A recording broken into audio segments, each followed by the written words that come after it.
ایسے ہیں جو سوسائٹی میں گناہ سمجھے جاتے ہیں، کچھ گناہ ایسے ہیں جو سوسائٹی میں گناہ سمجھے جاتے ہیں، کچھ گناہ ایسے ہیں جو اللہ کی نظر میں بہت بڑے جرم ہیں لیکن وہ گناہ سمجھے نہیں جاتے، حالانکہ زیادہ بڑے گناہ ہیں وہ، اور ان کے نقصانات بھی زیادہ ہیں۔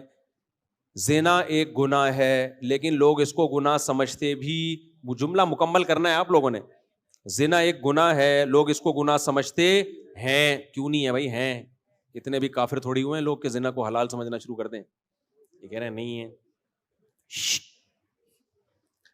زنا ایک گناہ ہے، لوگ اس کو کیا سمجھتے ہیں؟ گناہ۔ نماز چھوڑنا گناہ ہے، لوگ اس کو کیا سمجھتے ہیں؟ گناہ۔ حج فرض ہوا آپ نے نہیں کیا، یہ گناہ ہے، لوگ اس کو کیا سمجھتے ہیں؟ گناہ۔ داڑھی کاٹنا بھی معذرت کے ساتھ کیا ہے؟ گناہ ہے۔ اب تک تو گناہ سمجھتے تھے، اب کچھ اسکالر آ گئے جنہوں نے اس کو گناہ کی فہرست سے نکال دیا، ورنہ گناہ ہے، پہلے بھی تھا، اب بھی ہے، آئندہ بھی رہے گا، نبی کا حکم ہے۔ اسی طرح میرے بھائی بد نظری کرنا، فحش فلمیں دیکھنا، یہ گناہ ہے، لوگ اس کو گناہ سمجھتے ہیں۔ سود کھانا گناہ ہے، لوگ اس کو گناہ سمجھتے ہیں۔ دنیا سے محبت بہت بڑا گناہ ہے، لوگ اس کو گناہ سمجھتے ہی نہیں ہیں، بلکہ وہ دنیا کی محبت جو ان کے دل میں ہوتی ہے اس کو بھی یہ نہیں سمجھتے کہ ہمارے دل میں محبت ہے، وہ کہتے ہیں کہاں ہے؟ نہیں آئی میرا خیال ہے بات، وہ کہتے ہیں ہے ہی نہیں ہمارے دل میں محبت، اتنی ہے جتنی سب کے دل میں ہوتی ہے تو ہمارے دل میں بھی اتنی محبت ہے۔ تبھی میں پھر ان سے کہتا ہوں میرے بھائی آپ کے دل میں دنیا کی محبت ہے، آپ اس کو گناہ سمجھو پہلی بات، تو وہ کہتے ہیں کیوں سمجھیں، اس میں کیا خرابی ہے؟ ہر اچھی چیز سے محبت ہوتی ہے، تو دنیا بھی بڑی اچھی چیز ہے، تو کیوں محبت نہیں ہوگی میرے بھائی؟ اس کا مطلب ان کا کانسیپٹ محبت کے بارے میں کلیئر نہیں ہے۔ بھائی جب شریعت کہہ رہی ہے لا تحب الدنیا، کہ دنیا سے محبت مت کرو، تو اس کا مطلب کہ بری چیز ہوگی نا؟ کیا ہو گیا میرے بھائی؟ تو اگر اس کے بارے میں آپ کو کوئی اشکال ہے کہ یار محبت نہ کرو تو پھر کیسے چلیں دنیا میں؟ اگر میرے بھائی کسی کاروباری آدمی کو دکان سے محبت نہیں ہوگی تو وہ دکان چلائے گا؟ بولتے کیوں نہیں؟ تبھی لوگ تو پھر علماء پہ اعتراض کرتے ہیں، ایک طرف یہ کہتے ہیں دنیا سے محبت نہ کرو، دوسری طرف جاپان کے دورے ہو رہے ہیں ان کے۔ اچھا وہ جو میری ویڈیو آئی ہے نا، میں لانچ میں بیٹھ رہا ہوں، پیچھے سے کوئی لڑکی اس لانچ کو سیٹ کر رہی ہے، وہ ویڈیو میں نے نہیں بنائی ہے، وہ کسی اور نے بنا کے ڈال دی ہے۔ میں جب اپنے کیمرے سے کوئی ویڈیو بناتا ہوں تو اس کا خیال کرتا ہوں کہ اس میں لیڈیز بولو نا نہ آئیں، اب کوئی اور بنا رہا ہو تو بھائی اس میں مجھے ملامت نہیں کی جا سکتی، کیونکہ میں کہیں بھی چلتا ہوا جا رہا ہوں، خواتین بھی تو چلی رہی ہوتی ہیں نا، یا تو میں ان کو روک دوں یا خود رک جاؤں، تو دو ہی حل ہے، یا تو میں، یہ کینیڈا کی ویڈیو تھی، کینیڈا میں جا کے پابندی لگا دوں کہ میں جہاں جہاں انجوائے کرنے کے لیے جاؤں گا لانچ میں، جائز جگہوں پہ، کوئی فلم دیکھنے تھوڑی جا رہا ہوں میں وہاں، میں جہاں جہاں لائف کو انجوائے کرنے کے لیے، میرا بھی حق ہے کہ نہیں ہے، میں لانچ میں جاؤں، میں سمندر میں جاؤں، تو کینیڈا کی تمام انگریز خواتین کو چاہیے کہ برقع پہن کے وہ سائڈوں پہ ہو جائیں، یا تو یہ حل ہے، یا یہ کہ میں جانا چھوڑ دوں، میں وہاں جاؤں جہاں سب آدمی ہوں، تو وہ مسجد ہی ہے پھر، اس کے علاوہ اور کوئی جگہ نہیں ہے۔ تو ہمیشہ کسی پہ اعتراض کرنے سے پہلے بات کرنی وہ چاہیے جس کے تمام پہلوؤں پہ آپ غور کر لیں کہ اگر آپ کے ساتھ ایسا ہو تو آپ کیا کریں گے۔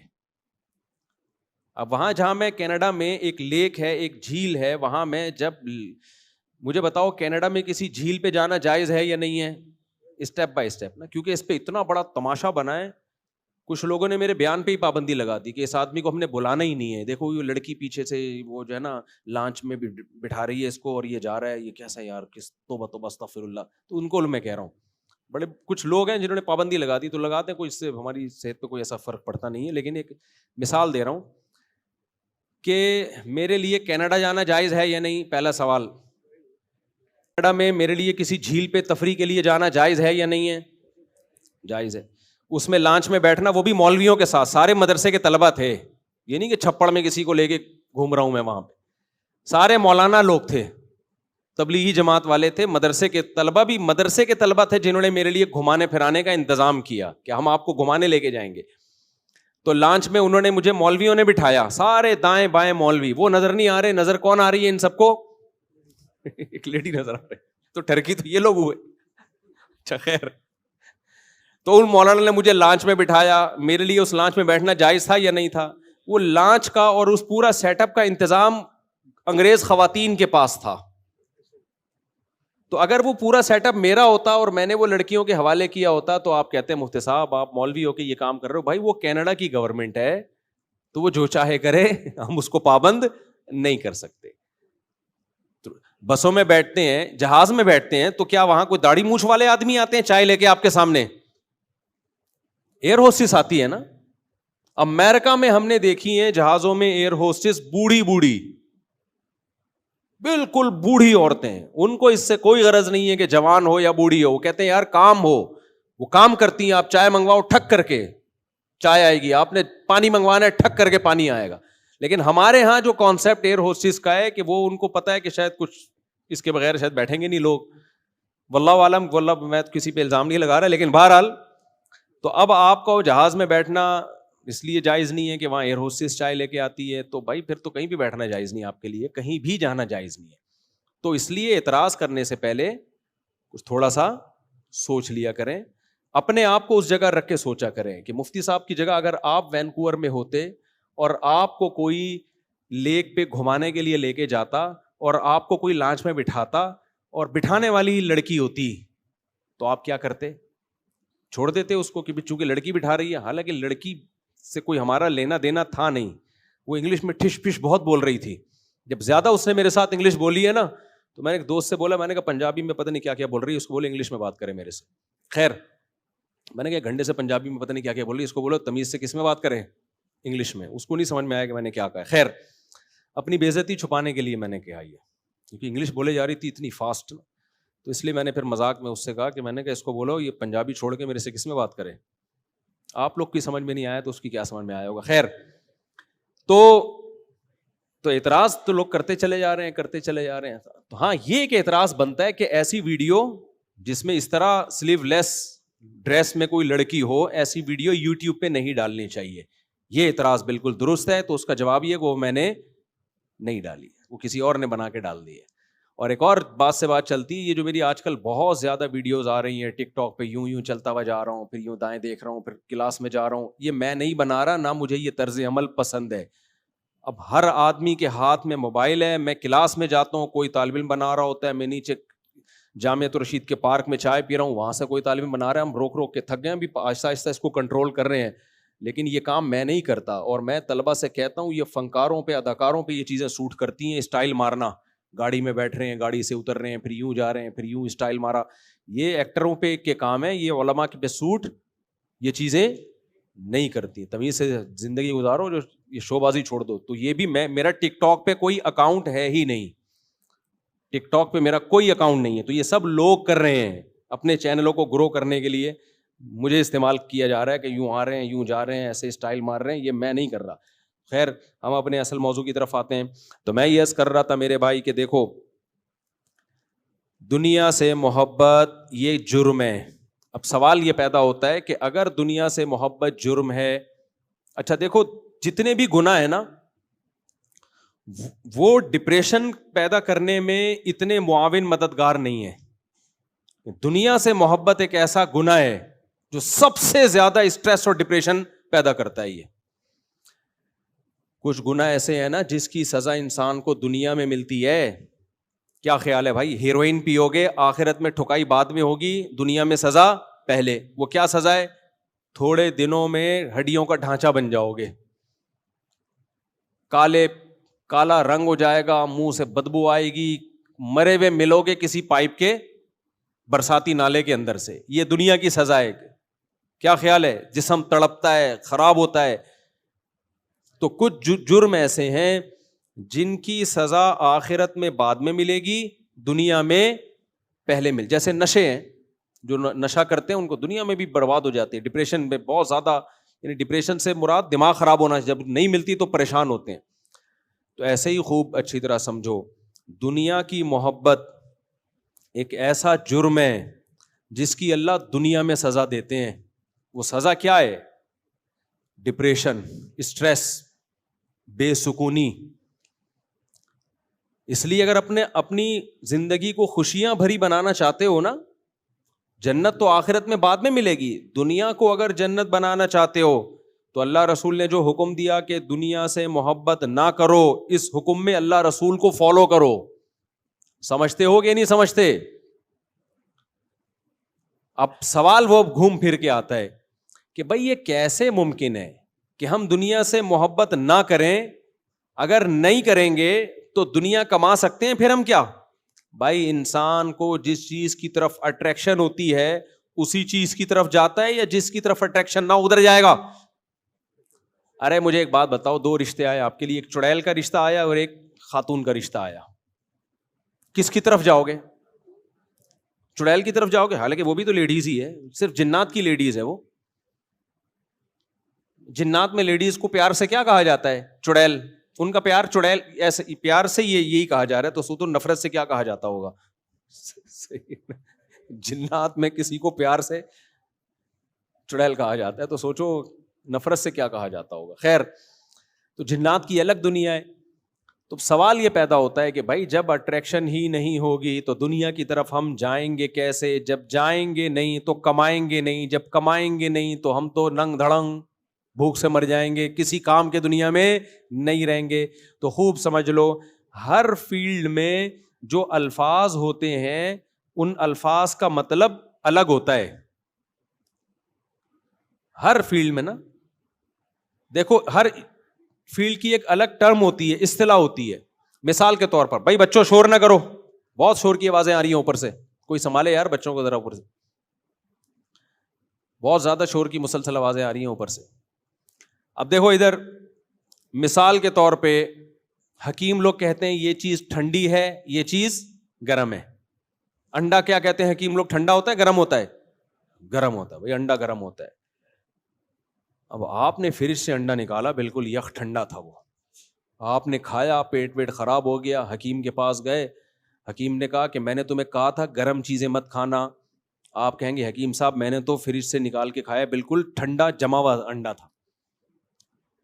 تو حکیم کہے گا آپ کھوپڑی کا علاج پہلے کرائیں, پیٹ کا علاج کیا بعد میں کرائیں. کہے گا بھائی ہم جب کسی چیز کو کہتے ہیں ٹھنڈا گرم تو اس کا مطلب وہ والا ٹھنڈا نہیں ہوتا کہ ٹیمپریچر کے لحاظ سے, وہ نارمل جب ٹھنڈا کا لفظ استعمال ہوگا تو اس سے ٹیمپریچر مراد ہوتا ہے. لیکن جب حکیموں کی ٹرم میں کوئی لفظ استعمال ہوگا تو ٹھنڈے کا مطلب کھیرا, ککڑی, سبزیاں, کدو, یہ ٹھنڈے ہیں. انڈا ہے, مچھلی ہے, اس طرح کی چیزیں وہ کیا کہلاتی ہیں؟ گرم کہلاتی ہیں. اس میں اختلاف ہے حکیموں کا کہ مچھلی گرم ہے یا ٹھنڈی ہے. بہرحال ہم نے کیا کرنا ہے, ہم تو کھاؤ, ہم اس چکر میں نہیں پڑتے کہ ٹھنڈا ہے. کہ ایک لکھنؤ والا جو ہے نا, لکھنؤ والا, وہ گیا کسی پھل والے کے پاس اور کہنے لگا آپ کے ہاں, اچھا وہ بیچارہ جو ریڑھی لگا کے کھڑا ہوا تھا وہ پنجابی تھا, پنجاب سے تعلق تھا اس کا, وہ اور اردو سے کیا, اس کو لکھنؤ والوں کی اردو سے کیا. تو لکھنؤ والا گیا کہ آپ کے ہاں یہ جو کینو مالٹے ہیں یہ وزنن بکتے ہیں یا عددن بکتے ہیں؟ وزن کا مطلب تول کے بکتے ہیں یا درجن کے حساب سے, عدد کے لحاظ. یہ آپ کے ہاں وزنن بکتے ہیں یا عددن بکتے ہیں؟ اس نے کہا نہ وزنن نہ عددن, دنادن بکتے ہیں. دنادن لینے ہیں لو, نہیں تو پتلی گلی سے نکلو. سمجھ رہے ہو کہ نہیں سمجھ؟ اس کو کیا پتا وزنن اور عددن, ہر ایک کی اپنی ٹرم ہوتی ہے نا. اس نے کہا دنادن بکتے ہیں, دنادن لے جا. تو جیسے حکیموں کی اپنی ٹرم, میڈیکل سائنس کی اپنی ٹرمز ہوتی ہیں. ایک لفظ میڈیکل سائنس میں اس کا مطلب کچھ اور ہوتا ہے, لیکن عام زبان میں اس کا مطلب کچھ اور. شریعت میں بھی ایسے ہے. دیکھو عام عربی میں صلاۃ کا لفظ, صلاۃ کا لفظ عام عربی میں یہ تحریک کے معنی میں آتا ہے, حرکت دینا. لیکن جب یہ اسلام یہ لفظ یوز کرتا ہے تو صلاۃ کس کے معنی میں؟ نماز کے معنی میں. تحریک سلوتین, صلاۃ جو ہے نا تحریک سلوتین. تو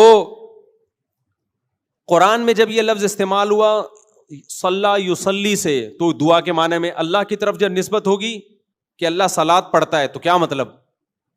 رحمت بھیجتا ہے. دعا کے معنی میں بھی نہیں, رحمت بھیجنے کے معنی میں. جب بندوں کی طرف نسبت ہوگی یا ایھا الذین آمنوا صلوا علیہ, دیکھو صلو کا معنی ہم کہتے ہیں نماز پڑھو, لیکن قرآن کہہ رہے صلو علیہ، نبی پر نماز پڑھو کا لفظ ہو سکتا ہے یہاں پہ؟ نہ، نبی کے پر درود بھیجو. تو بندے کی طرف نسبت ہو رہی ہے، مطلب درود بھیجو. اللہ کی طرف نسبت ہوتی ہے، مطلب رحمت بھیجتا ہے. ان دونوں سے ہٹ کے جرنلی یہ جب لفظ استعمال ہوتا ہے اس کا مطلب نماز پڑھتا ہے. تو ایک ہی لفظ قرآن میں مختلف جگہوں پہ مختلف معنوں میں استعمال ہو رہا ہے. سمجھتے ہو کہ نہیں سمجھتے؟ دیکھو ظلم کا معنی کیا ہے؟ اصل میں ظلم کی عربی میں ڈیفینیشن ہے وضع الشیء فی غیر محلہ. ایک چیز یہاں رکھنے کی تھی، آپ نے اٹھا کے اس کو کسی اور مقام میں رکھ دیا جو اس کا بنتا نہیں ہے. مثال کے طور پر ایک سیٹ ہے مینیجر کی، آپ نے اس کو چپڑاسی کی کرسی پہ لے جا کے بٹھا دیا، تو یہ کیا کہلائے گا؟ ظلم. سمجھتے ہو؟ اب قرآن کیا کہہ رہا ہے؟ وَلَمْ تَظْلِم مِّنْهُ شَيْئًا. ایک باغ کی قرآن نے مثال دی ہے جس کے درخت ظلم نہیں کرتے تھے. ارے بھائی درخت کیسے ظلم کرے گا؟ وہاں ظلم کا مطلب کیا ہے؟ نقص، پھلوں میں کمی. پھلوں میں کمی. صحابہ کرام نے نبی صلی اللہ علیہ وسلم سے پوچھا کہ اللہ تعالیٰ کہتے ہیں کہ جس نے نیک اعمال کیے اور وَلَمْ يَلْبِسُوا إِيمَانَهُمْ بِظُلْمٍ، اپنے ایمان کے ساتھ ذرا بھی ظلم نہیں کیا، وہ جنت میں جائے گا، جہنم سے وہ بچے گا. تو یا رسول اللہ ہم تو نیک اعمال کرتے ہیں مگر ذرا بھی ظلم نہ کیا ہو، ایسا تو نہیں ہوتا؟ کہیں نہ کہیں پوری زندگی میں تھوڑا بہت ظلم تو انسان سے ہو جاتا ہے نا. کیا خیال ہے بھائی؟ تھوڑا بہت ظلم زیادتی تو ہو جاتی ہے. تو نبی نے فرمایا یہاں ظلم کا مطلب شرک ہے. تم دیکھتے نہیں قرآن میں آتا ہے ان الشرک لظلم عظیم، شرک بہت بڑا ظلم ہے. تو یہاں ظلم کا وہ مطلب نہیں جو عام مطلب ہے، بلکہ یہاں ظلم کا مطلب کیا ہے؟ شرک. کہ جو ایمان لایا، نیک اعمال کی اور ذرا بھی شرک نہیں کیا، کیونکہ ذرا سا بھی شرک کر لیا تو سب برباد، ساری نیکیاں کیا ہو جائیں گی؟ برباد. تو اس سے پتہ چلتا ہے بھائی کہ قرآن کی میں ہی ایک لفظ مختلف جگہوں پر مختلف معنی میں استعمال ہو رہا ہے. تو ہمیں پتہ کیسے چلے گا کہ کون سا لفظ کس معنی میں ہے؟ بھائی جو بول رہا ہے نا اس سے پوچھو کہ آپ کی نظر میں اس لفظ کا مطلب اس وقت کیا ہے.